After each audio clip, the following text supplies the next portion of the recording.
রাস্তায় নামে, তখন বাতিলদের কলিজাল থরথর করে কাঁপে ওঠে। আল্লাহর রহমত। দেখছেন না বৈষম্য বিরোধী ছাত্র আন্দোলন?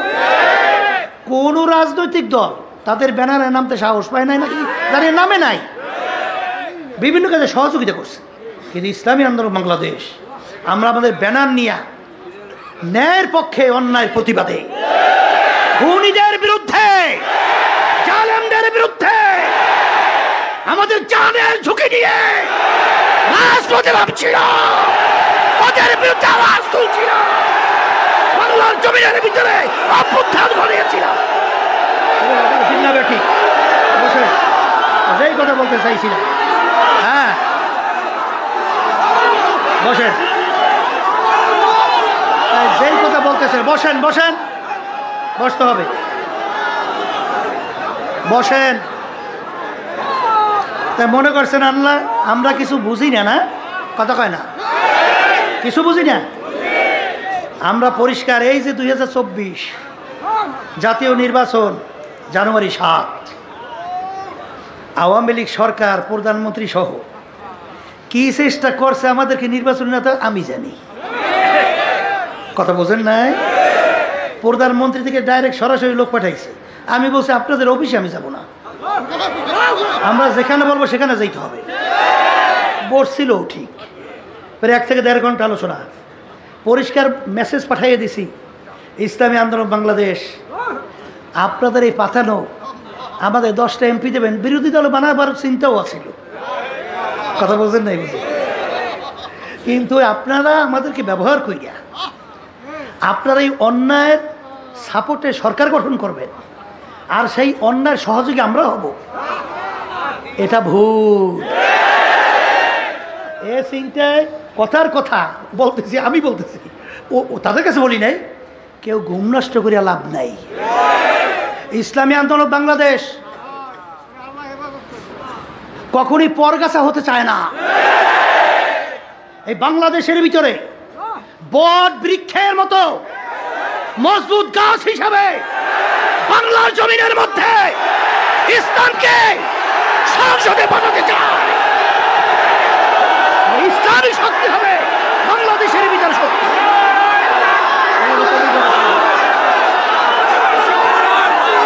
এই জন্য যে কথা বলতে চাইছিলাম,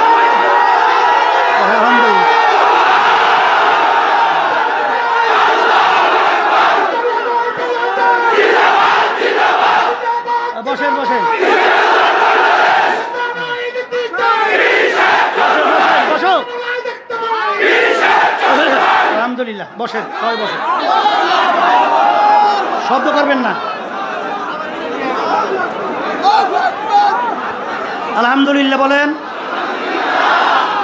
আমাদের এই চিন্তাটাকে ভুল না সঠিক, আল্লাহ বরকত দান করবে। আল্লাহ বরকত দান করতেছে, কোনো সন্দেহ নাই। আমাদের কোনো পরাজয় নাই আল্লাহর রহমতে, কারণ আল্লাহর পক্ষ থেকে আল্লাহ সম্মান দান করছে। কথা ঠিক না ঠিক? তাহলে যেই কথা বলতে চাইছিলাম শোনেন, যে রাজনীতি এটাও কার হুকুম? পালন করা লাগবে। আলহামদুলিল্লাহ। অনেকে কিন্তু বলে যে হুজুর চরমনাইয়ের মুজাহিদ 2-1 জন, হয়তোবা 1000-এর ভিতরে 1 জন হইতে পারে। বলে হুজুর অন্য মার্কায় দুনিয়ামুখী রাজনীতি দল লিডার তাদের পিছনে ঘুরে।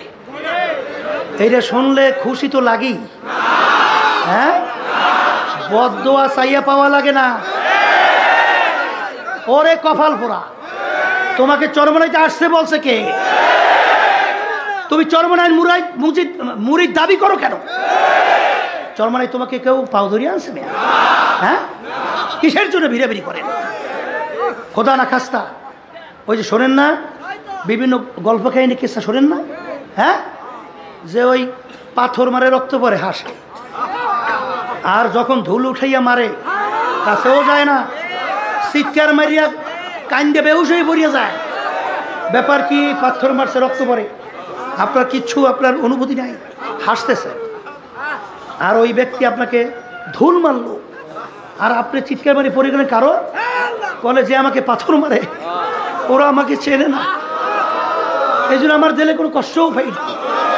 কিন্তু যে আমার গায়ে ধুল মারছে, ধুল মারা এটা আমি সহ্য করতে পারবো, আমাকে চেনে। তা চরমনার মুজাহিদ এই লেভেল, এই পরিচয় দিয়া যারা নাকি ব্যতিক্রম ধর্মী কাজ করবেন, তখন আমাদের কলিজায় তীরের মতো আঘাত করে। এটা ঠিক কিনা? রাগ করছেন? বাজাদের পায়ে ধরে বলছি, বাজান আল্লাহর কুতুবেরা এই তরিকা কেন রেখে গেছে? দুনিয়া ক্ষণস্থায়ী, আখেরাত শুরু আছে। আর তাই প্রতিটা ব্যাপারেই তো আল্লাহর হুকুম মানা লাগবে, আল্লাহ রসুলের তরিকা অনুযায়ী চলা লাগবে। আমাদের ভুল হইলে কোরআনের হাদিস অনুযায়ী ধরাইয়া দেন, যদি না হয় তাহলে বাজান সোজা হয়ে কবরে রওনা। জোরে বলেন কথা ঠিক কিনা? তাইলে প্রতিটা ক্ষেত্রে আমার মালিকের হুকুম আছে না? না, আমাদেরকে মালিক বানাইলেন কেন? বলেন তার ইবাদতের জন্যে। আবার বলেন অন্যান্য মাখলুকাত আমার মালিক বানাইলেন কেন? আমাদের জন্যে। আমার মালিক কেমন জানি? তোমার আমার দিকে তাকাইয়া বলে, আব্দুল করিম, হে রেজাউল করিম, হে রহিমা খাতুন, তোর বিচার আমি চাইয়া চাইয়া দেখি। তুই একটা গরু পালো দুধ খাওয়ার জন্য, গরু এখন দুধও দেয় না, বাচ্চাও দেয় না। তুই কি করলি আমি তোর বিচার চাইয়া চাইয়া দেখি। তুই একটা ছুরি ধার করলি, গরুটাকে শোয়াইয়া তুই গরু জবাই করলি, তারপর খাল খুইলা তুই গোশত পাক করে নিজে আত্মীয় স্বজন নিয়া খাইলি। খা বন্দা বান্দে, আমি তোর জন্যই বানাইলাম। এ বন্দা বান্দে, আমি তোর বিচার চাইয়া চাইয়া দেখি। তোর বাড়িতে মেহমান আসছে, মেহমানকে মুরগিও খাওয়ানো লাগবে, কিন্তু ঘরে কোনো অন্য কোনো জায়গায় মুরগিও নাই। একটা মুরগি বাচ্চা দিয়া টই টই কইরা চলে, ওদিকে এমন মেহমান মুরগির গোশও খাওয়ানো লাগবে। আমি তোর বিচার চাইয়া চাইয়া দেখি, তুই মুরগিটাকে থাবা দিয়া ধরলি, বাচ্চাগুলা মা হারা বাচ্চা চেউ চেউ কইরা চিল্লা। তুই মুরগিটাকে জবাই করলি, পাক কইয়া আত্মীয় তুই খাইলি। খা বন্দা বান্দি, আমি তোর জন্যই বানাইলাম। তোকে আমি বানাইছিলাম আমার ইবাদতের জন্যে, আরো অন্যান্য মাখলুকাত বানাইছি আমি তোদের জন্যে। তোর এক কাজে লাগে নাই, তুই অন্য কাজে লাগাইয়া দিলি। তোদেরকে বানাইছিলাম আমার ইবাদতের জন্যে, আমি তোর বিচার চাইয়া চাইয়া দেখি। আমার হুকুম নামাজ ফরজ 5 ওয়াক্ত, ফজরের সময় শীতের দিন কম্বল ল্যাপ মোড়া দিয়া তুই ঘুমাও। ওদিকে আমার পক্ষ থেকে তোকে আমি মুয়াজ্জিন দাওয়াত করে, আসসালাতু খায়রুম মিনান নাওম, ঘুম হইতে নামাজ ভালো। আমি তাকাইয়া দেখি তুই ল্যাপটাই না নাকটাই না ঘুমাও। তুই আমার হুকুম পালন করার জন্য মসজিদে যাও নাই, তুই নামাজ পড়ো নাই। এক কথায় তোকে আমি ইবাদতে পাই নাই। জোহরে ডাকছি তোকে আমি পাই নাই, আসরে ডাকতাম তোকে আমি পাই নাই, মাগরিবে পাই নাই, এশায় পাই নাই। রমজান মাসে রোজা রাখতে বলছি তুই রাখো নাই। পর্দা আমার হুকুম ফরজ, তুই পর্দা করো নাই। ধনী হইলে হজ যাকাত আদায় করার জন্য বললাম, তুই হজ যাকাত আদায় করলি না। সুন্নাত তরিকা অনুযায়ী চলতে বললাম, তুই চলো নাই। তোকে আমি বানাইছিলাম আমার হুকুম অনুযায়ী চলার জন্যে। এখন এই বন্দাবান্দি তোর বিচার তুই কর। তোকে যখন আমার ইবাদতে পাই নাই, এখন তোকে আমি কোন কাজে লাগাবো?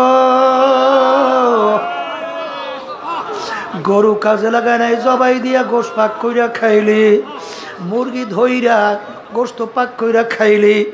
তোকে বানাইছিলাম আমার ইবাদতের জন্য, তোকে আমার যখন ইবাদতে পাই নাই, তোকে অন্য মানুষ জবাই কইরা খাবে, তাও তো আমি জায়েজ রাখি নাই। এখন তোকে আমি কোন কাজে লাগাবো? হে বান্দা বান্দি, মনে রাখি আমার একটা কাজ আছে, আমার একটা চুলা আছে।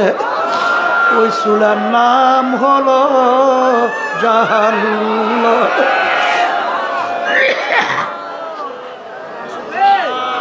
আল্লাহ আপনি আমাকে আমাদের সবাইকে মাফ কইরা দেন। আল্লাহু আল্লাহ। বাজার এটা কিন্তু আমার কথা না, কোনো আলেম কোনো মোল্লা মৌলবীর কথা না। আমার মালিক বলেন ওয়াকুদুহান নাসু ওয়াল হিজারা উইদ্দাত লিল কাফিরিন। এ মুসলমান, ওই সত্য কোরআনুল কারীম থেকে আমি বলতেছি, আমার মালিক বলেন জাহান্নামের আগুন আমি জ্বালাবো মানুষ এবং পাথর দ্বারা। আল্লাহ আপনি আমাকে আমাদের সবাইকে মাফ করে দিন। আমার আব্বাজান রহমাতুল্লাহ আলাইহি বলতেন, বাজার যেই মামলার তদবির নাই তার কিন্তু খালাস নাই। আরে তোমার আমার চিন্তাও নাই, বাজান গুনার পর গুনাহ কইরাই যাইতেছি।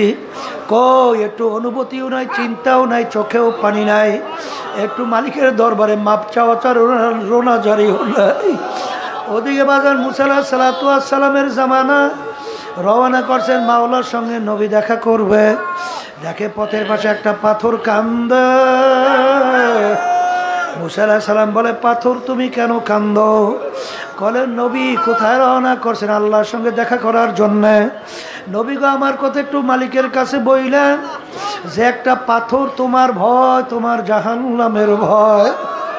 কাঁদতে কাঁদতে নহর জারি করছে, জাহান্নাম থেকে মাপ চায়। মুসা আলাইহিস সালাম বলে, মালিক পাথর তোমার ভয়, জাহান্নামের ভয়, কান্দে নহর জারি করছে, তোমার জাহান্নাম থেকে মাপ চায়। আল্লাহ রাব্বুল আলামিন বলে, হে জামানার নবী মুসা, তুমি পাথরকে বইলো আমি জাহান্নামের আগুনে জ্বালাবো না। আর মুসা আলাইহিস সালাম আসলেন, বলেন পাথর তোর কপাল ভালো, আমার মালিক তোর কান্না কবুল করছে, আমার মালিক তোকে জাহান্নামের আগুনে জ্বালাবে না। পাথরের কান্না বন্ধ হয়ে গেল। কিছুদিন পর ওই পথ থেকে নবী রওনা করলেন, দেখে পুনরায় আবার পাথর কান্দে। নবী ধমক দিয়া বলে, পাথর তুই কি আমার কথা বিশ্বাস করো নাই? তুই আবার কেন কান্দ? পাথর বলে, নবী বিশ্বাস করছি, কিন্তু আমি চিন্তা ভাবনা কইরা দেখলাম আমি পাথর যদি না কানতাম আপনার নজরে আমি পড়তাম না, আর আপনার নজরে না পড়লে আমার কথা মালিকের কাছে বলতেও পারতেন না, আর আমি পাথর বুঝি জাহান্নামের আগুন থেকে মাপও পাইতাম না। যেই কান্নার উসিলায় আমি পাথর জাহান্নামের আগুন থেকে মাপ পাইলাম, ওই কান্না আমি কিয়ামত পর্যন্ত ছাড়ব না। এ কবরের যাত্রীরা, একটা পাথর যদি মাওলার ভয়, মাওলার জাহান্নামের ভয়, কানতে কানতে যদি নহর জারি করতে পারে, তোমার আমার দিল কি পাথরের চেয়েও শক্ত হইয়া গেল? তোমার আমার গুনার কথা মনে কইরা, মাওলার আযাব গজবের কথা মনে কইরা, মাওলার জাহান্নামের কথা মনে কইরা, তোমার আমার চোখে কেন পানি আসে? এ দুনিয়াদার পাগল আমার বাবারা, এ পর্দার আড়ালের মা বোনেরা, যেই মামলার তদবির নাই তার কিন্তু খালাস নাই। আল্লাহর ওলিদের ইতিহাস পইরা দেখো, সাহাবায়ে কেরামদের ইতিহাস পইরা দেখো, তাদের ঈমান কেমন ছিল, তোমার আমার বিশ্বাস ঈমান কেমন। বাজান ওমর ফারুক রাদিয়াল্লাহু তাআলা আনহু কাঁদতে কাঁদতে গালে দুইটা দাগ পড়ছিল। বাজান অনেক সময় রাস্তা দিয়ে হাঁটতেন, ফেজা কুটার নাড়া হাতের ভিতরে উঠাইয়া বলতেন, ফেজা কুটার নাড়া তুই আমার চেয়ে অনেক ভালো। অর্ধেক দুনিয়ার রাজত্ব করছিলেন, বাংলাদেশের মতো প্রায় 200 দেশের রাজা, আর বর্তমানে একটু এলাকার মেম্বার, চেয়ারম্যান, একটু এমপি মিনিস্টার হইয়া, একটু বড় অফিসার হইয়া এখন ধরাকে সরা জ্ঞান মনে করেন না। অর্ধেক দুনিয়ার রাজা, বাংলাদেশের মতো প্রায় 200 দেশের রাজা, আমিরুল মুমিনিন ওমর ফারুক রাদিয়াল্লাহু তাআলা আনহু রাস্তা দিয়ে হাঁটে, ফেজা কুদানার হাতের ভিতরে উঠায়, তাকাইয়া তাকাইয়া দুই চোখের পানি সাইরা দিয়া কান্না, আর বলে ফেজা কুটা নারা তুই আমার চেয়ে অনেক ভালো, তোর কোনো হিসাব নাই, নিকাশ নাই, তুই মাটির সঙ্গে মিলা যাবি। আর আমি ওমর মানুষ,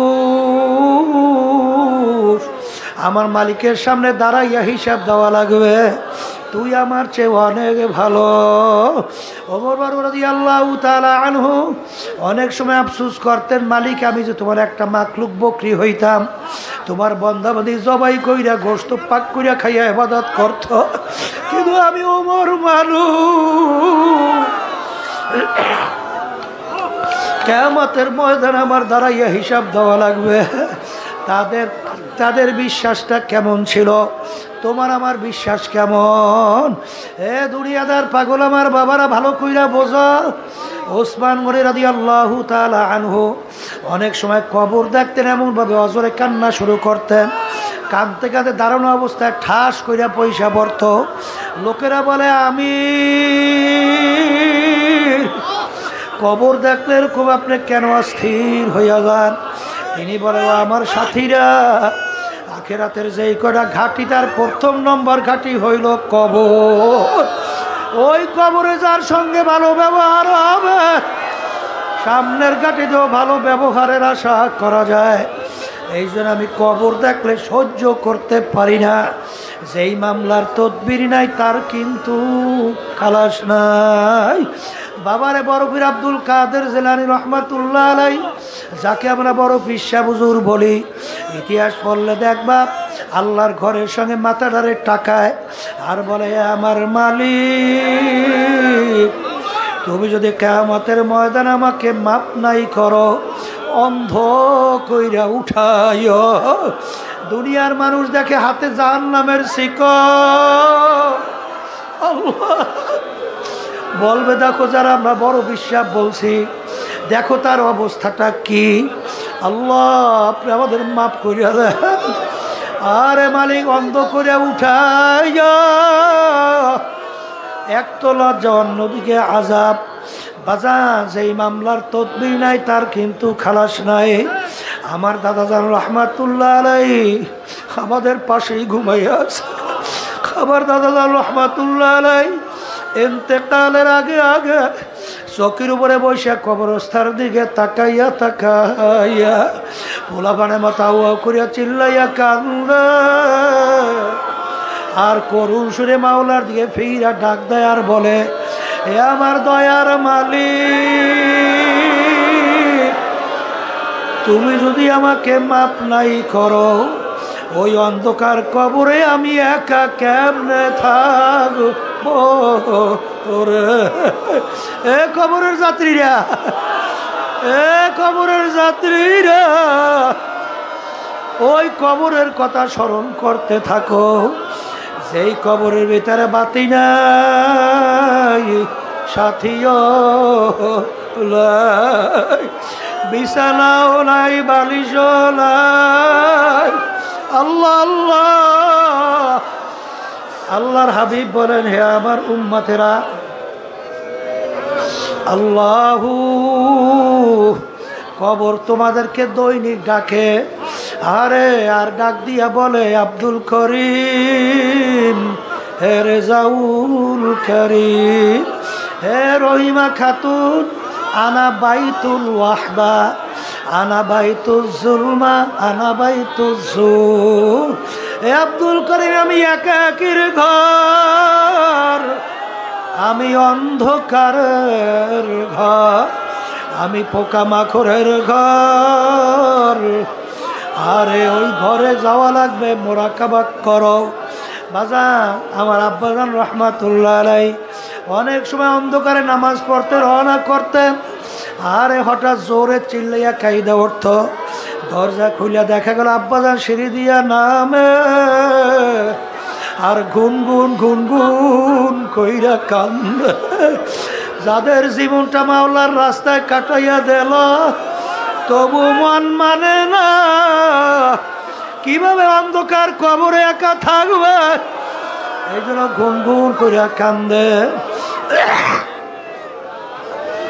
এই জন্য আমার বাজানদেরকে বলবো, পর্দা আলে মা বোনদেরকে বলবো, হে বড় লোক আমার বাবারা, হে ধনী আমার বাবারা, হে বড় অফিসার লেভেলের আমার বাবারা, হে শৌখিন আমার বাবারা, আমার মালিক জাহান্নামের যে আযাবের ঘোষণা করছেন, ওই এক সেকেন্ড আযাবের সহ্য করার শক্তি দুনিয়ার কোনো মানুষের নাই। বাজান, আমার মালিক তোমাকে আমাকে সমস্ত মাখলুকাত বানাইলো কেন? আমাদের জন্য। আমার মালিক গাছে তুলা কেন বানাইলো? একদিন কি চিন্তা কইরা দেখছো? আশরাফুল মাখলুকাত আমরা মানুষ, আমার মাওলার বড় আউসের বন্দাবান্দি। আরে তুমি আর আমি যখন ঘুমাইয়া যাব, মাথাটা যদি জমিনে ভাইয়া পইরা থাকে, আমার মাওলার কুদরতি পরাণে সহ্য হয় না। এই জন্য আমার মালিক গাছের ভিতরে তুলা দিল। হে বান্দা বান্দি, গাছের তুলা পারবি, বালিশ বানাবি, ল্যাপ তোষক বানাবি, ল্যাপ তোষক লাইসা ল্যাপ গায়ে দিয়া বালিশ মাথায় দিয়া তারপর তুই ঘুমাইয়া যাবি। আমার কুদরতি কলিজারা ঠান্ডা হইয়া যাবে। আজকে এইটা পাইয়া ল্যাপ মুড়া দিয়া ঘুমাও, মালিকের হুকুম পালন করতে মাসে যাও না। কিন্তু হেনে মোখারাম মনে রাখিও, আমার মালিক কিন্তু জাহান্নামের মধ্যেও ল্যাপ তোষকের ব্যবস্থা করছে। এ আল্লাহর বান্দারা সহ্য করতে পারবা? অমিল জাহান্নামা মিহাদু অমিল ফাউদিহিম গওয়াশ। আমার মালিক বলেন, জাহান্নামের মধ্যেও আমি ল্যাপ তোষকের ব্যবস্থা রাখছি। আর জাহান্নামীদেরকে আমি বলবো, হে ফেরেশতার, জাহান্নামীদেরকে জাহান্নামের তোষকের মধ্যে শোয়াইয়া দাও। এরপর জাহান্নামের ল্যাপটা গায়ের মধ্যে দিয়ে দাও। এরপরে জাহান্নামের ল্যাপ তোষকের চতুর্পাশ দিয়ে বল্টু দিয়ে আটকাইয়া দাও। এখন ওরা যেন ভাইগা যাইতে না পারে। এখন ল্যাপ তোষকের মধ্যে জাহান্নামের আগুন জ্বালাইয়া দাও। আল্লাহ আল্লাহ, আপনি আমাদের সবাইকে মাফ করিয়া দেন। এই আযাব সহ্য করতে পারবা? আল্লাহ আমাদের মাফ করে। আল্লাহ আল্লাহ, এ দুনিয়াদার পাগল আমার বাবারা, বাজান, দুনিয়ার কষ্ট সহ্য করতে না পারলে মানুষ মারা যায়। কিন্তু আল্লাহ রাব্বুল আলামিন বলেন, লা ইয়ামুতু ফিহা ওয়ালা ইয়াহইয়া। এত কষ্টের পরে মরবেও না, বাঁচবেও না। এ আল্লাহর বান্দারা, আমার মালিক কুরআনুল কারীমের ভিতরে বলেন, জাহান্নামীরা জাহান্নামের আগুনে জ্বলতে জ্বলতে কুল্লামা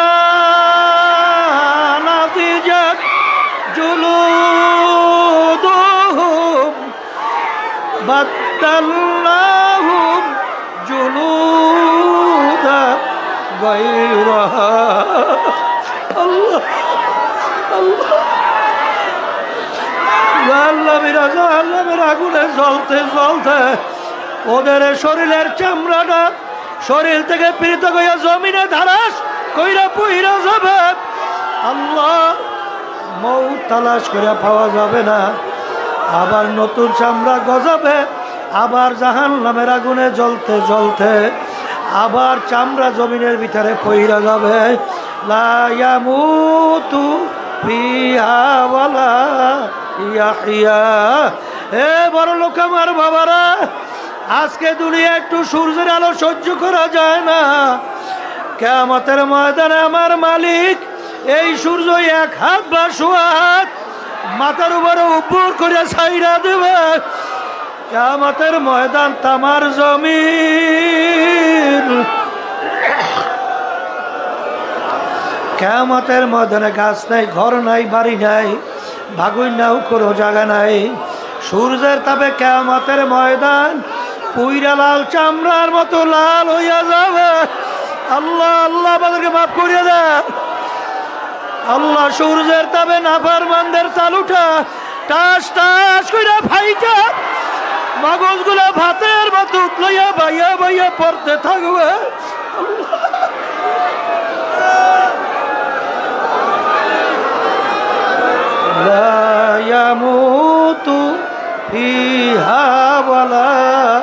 ইয়াহিয়া, মানুষ মরবেও না বাঁচবেও না। এ দুনিয়াদার পাগল আমার বাবারা, আজকে দুনিয়া এক আগুন, 1 মিনিট আঙ্গুল রাখা যায় না। আল্লাহ রাব্বুল আলামিন জাহান্নামের আগুন বানাইছেন কেমন? আল্লাহর হাবিব বলেন, এ মুসলমান বিশ্বাস করা লাগবে না?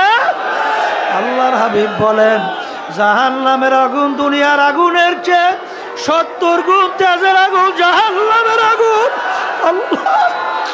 আল্লাহ আপনি আমাদের সবাইকে মাফ কইরা দিয়ে জাহান্নামের আগুন কেমন তেজের হবে?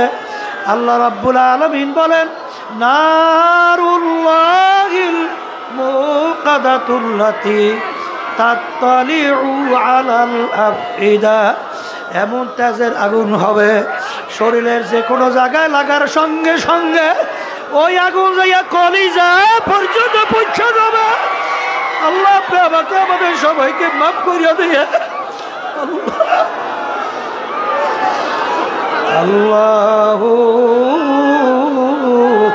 আল্লাহ। হে আরাম প্রিয় আমার বাবারা, হে বড় লোক আমার বাবারা, হে ক্ষমতা সম্পন্ন আমার বাবারা, দুনিয়া আজকে একটু গরম সহ্য করা যায় না, পেটের ব্যথা সহ্য করা যায় না, একটু মাথার ব্যথা সহ্য করা যায় না।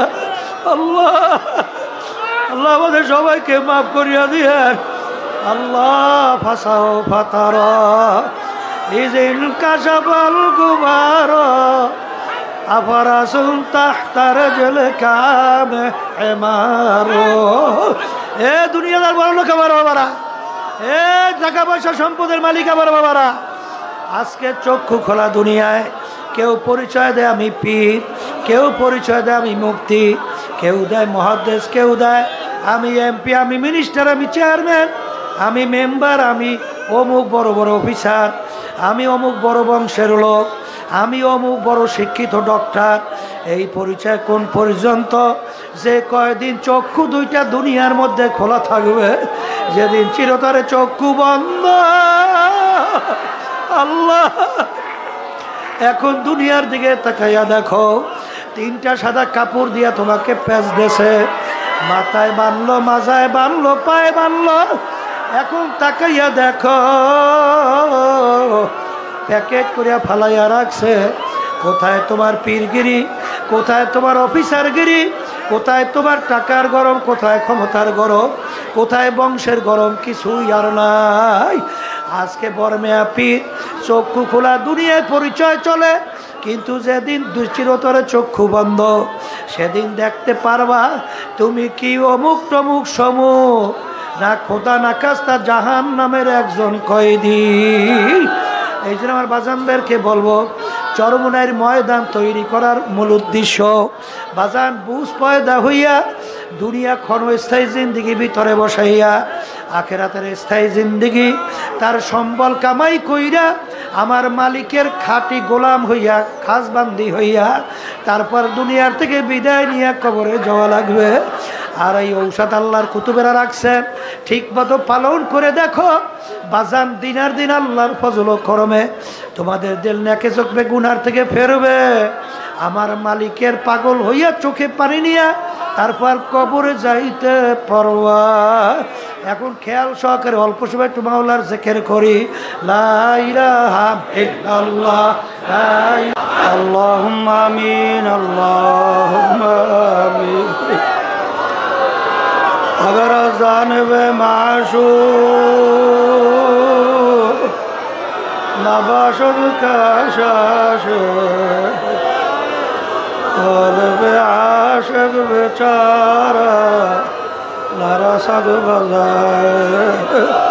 ও মাবুদ গো, গুনার বোঝা মাথায় নিয়ে বড় আশা করে তোমার শাহী দরবারে হাত তুলছি মালিক, দয়া মায়া করে আমাদের জীবনের গুনাহ খাতাগুলো মাফ করে দেন। এ আল্লাহ, কত সাদা দাড়িওয়ালা আমার বাবাদেরকে নিয়ে হাত তুললাম। এ আল্লাহ, আপনার কত খাস বান্দাদেরকে নিয়ে হাত তুললাম। আল্লাহ, কত জাকিরিন শাকিরিন আপনার বান্দাদেরকে নিয়ে হাত তুললাম। পর্দার আড়ালে অনেক আপনার খাস বান্দিদেরকে নিয়ে হাত তুললাম। কত তলেবে ইলমদেরকে নিয়ে হাত তুললাম, নায়েবে রাসূলদেরকে নিয়ে হাত তুললাম। যেই হাত আপনার কাছে পছন্দ, এর বরকতে আপনি আমাদের জীবনের গুনাহ খাতা মাফ করে দেন। হে আল্লাহ, আমাদের কলবের ভিতরে আপনার মারিফাতের নূরের বাতি জ্বালাইয়া দেন। আল্লাহ, আপনার আশিক পাগল না বানাইয়া কবরে নিয়েন না। সুবহান রাব্বিকা রাব্বিল ইজ্জাতি আম্মা ইয়াসিফুন ওয়া সালামুন আলাল মুরসালিন ওয়ালহামদুলিল্লাহি রাব্বিল আলামিন।